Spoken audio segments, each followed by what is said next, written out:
অনেক অনেক দিন ধরে তো শুধু বিভিন্ন রেসিপি শেয়ার করে যাচ্ছি।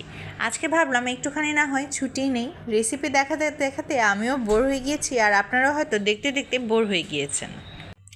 সেদিন এরকম মজার মজার দুইটা খাবার খেয়েছিলাম, তাই ভাবলাম আপনাদের সঙ্গে শেয়ার করা যাক। সবসময় রেসিপি তো আর শেয়ার করতে ভালো লাগে না, তাই ভাবলাম আজকে একটুখানি গল্প করা যাক। সেদিন আমার পছন্দের চিলক্সের বার্গার আর একটা ফ্রেঞ্চ ফ্রাই অর্ডার করেছিলাম, যদিও বাসায় ডেলিভারি আসার পর বার্গার ল্যাবের ব্যাগ দেখে আমি একটুখানি ভয়ই পেয়ে গিয়েছিলাম যে অর্ডার করলাম এক জায়গা থেকে আর আসলো অন্য জায়গা থেকে। পরে দেখলাম না, ভেতরে চিলক্সই আছে।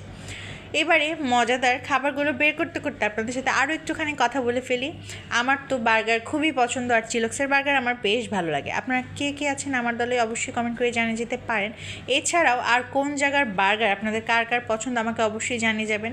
আমার আসলে বাইরের খাবার হলেই হয়, যে কোনো খাবারই আমার বেশ পছন্দ।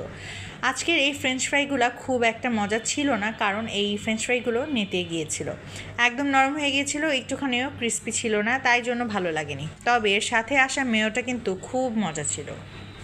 যেসব খাবারের সঙ্গে এরকম মেয়ো কিংবা সসেস দেয় আমার তো সেগুলো বেশ পছন্দ। আর সেই সব রেস্টুরেন্ট আমার বেশি পছন্দ যেগুলোতে আনলিমিটেড মেয়ো খাওয়া যায়।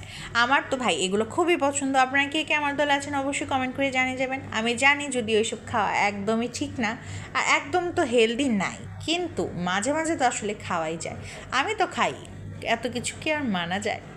আজকে মজাদার এই বার্গারটা ছিল কিন্তু চিকেন চিজি বার্গার। আমার তো এই বার্গারটা খুবই পছন্দ। আপনাদের কোন ফ্লেভারের বার্গার পছন্দ সেটা আমাকে অবশ্যই কমেন্ট করে জানিয়ে যেতে পারেন। বার্গার খেতে খেতে আপনাদের সঙ্গে একটুখানি দুঃখের কথা শেয়ার করে ফেলি। আমার ইদানিং খালি মুড সুইং হচ্ছে। একবার মন ভালো তো একটু পরই মন একদমই খারাপ হয়ে যায়, আর মন খারাপ হলে মুখের একদম 12টা বেজে যায়, আশপাশের সব মানুষ বুঝে ফেলে।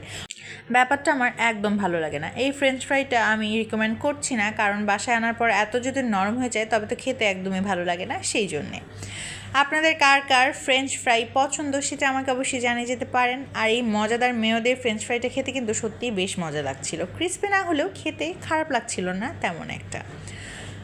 আমার তো মাঝে মাঝে মনে হয় যে আমাদের মনও হচ্ছে একদম আকাশের মতন। আকাশে যেমন মাঝে মাঝে মেঘ জমে আর হুট করেই বৃষ্টি নেমে সেই মেঘটাকে কাটিয়ে দেয়, সেভাবেই মাঝে মাঝে আমাদের মনের যে জমে থাকা কষ্ট, যে দুঃখ, সেগুলো মেঘের আকারই ধারণ করে থাকে আর হঠাৎ করে চোখ দিয়ে বৃষ্টি নেমে যায় আর সব দুঃখ যেন হালকা হয়ে যায়।